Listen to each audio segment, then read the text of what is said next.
உமக்கு பிரியமானதை செய்ய எனக்கு கற்றுத்தாரும் தெய்வமே. நீரே என் தேவன்,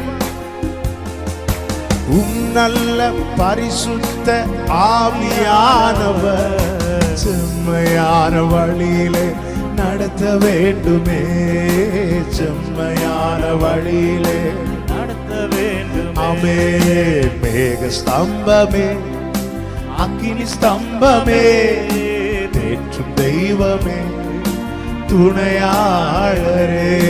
எல்லாரும் முடிந்தால் 2 கைகளை உயர்த்தி சொல்லுங்க.